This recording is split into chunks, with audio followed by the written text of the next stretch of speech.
Bonsoir à tous, bienvenue dans ce point de l'actualité. Lancement de l'opération Épervier 6 à Bobo est là pour but de sécuriser les biens et les personnes sur toute l'étendue du territoire. Le ministre de l'Intérieur et de la Sécurité était dans la commune.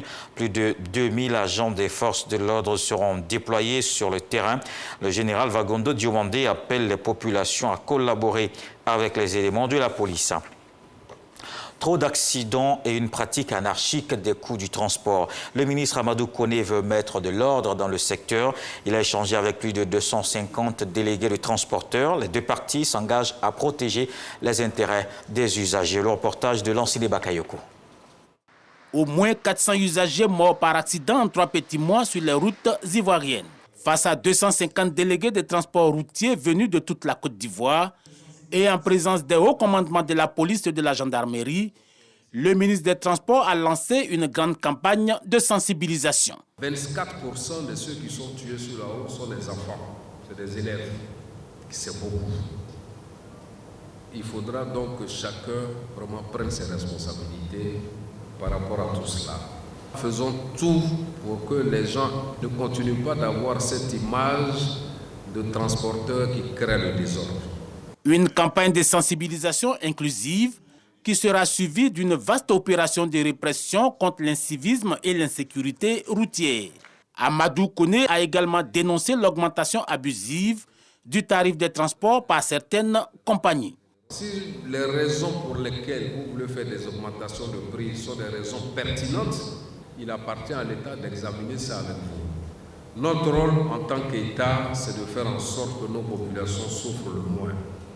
Les transporteurs ont promis s'inscrire entièrement dans la professionnalisation du secteur.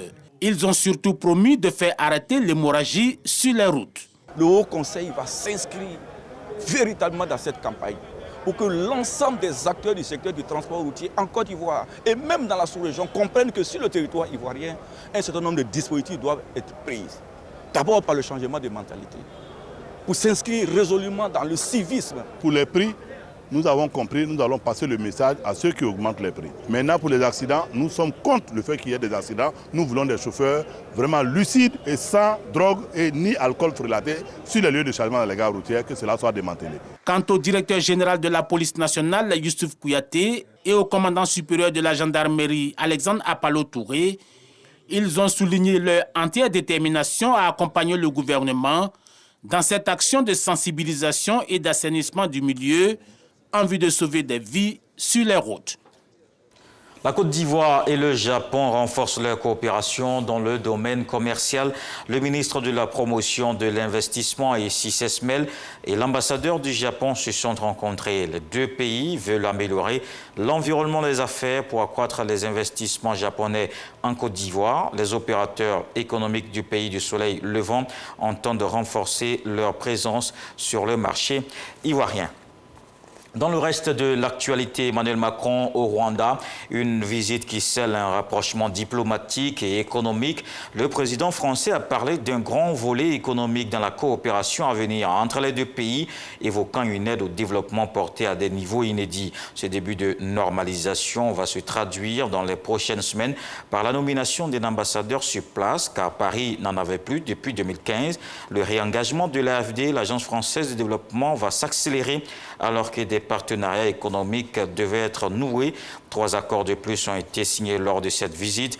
En parallèle, de grandes entreprises françaises se sont implantées à Kigali depuis 2 ans. Le Royaume-Uni approuve un 4e vaccin contre la Covid-19 dans le pays. Le vaccin unidose du groupe pharmaceutique américain Johnson & Johnson. Il s'ajoute à l'arsenal de doses déjà approuvées par le régulateur britannique qui a validé Pfizer, AstraZeneca et Moderna. Le ministre britannique de la Santé a salué un élan supplémentaire dans le programme de vaccination qui a déjà sauvé 13 000 vies.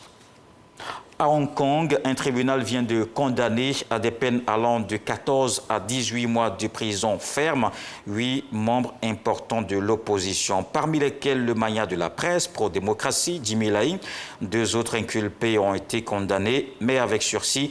Les condamnations sont liées à la manifestation du 1er octobre 2019.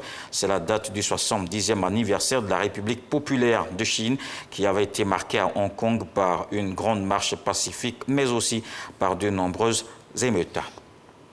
Place aux infos régionales, je vous donne rendez-vous à 20 h pour la grande édition.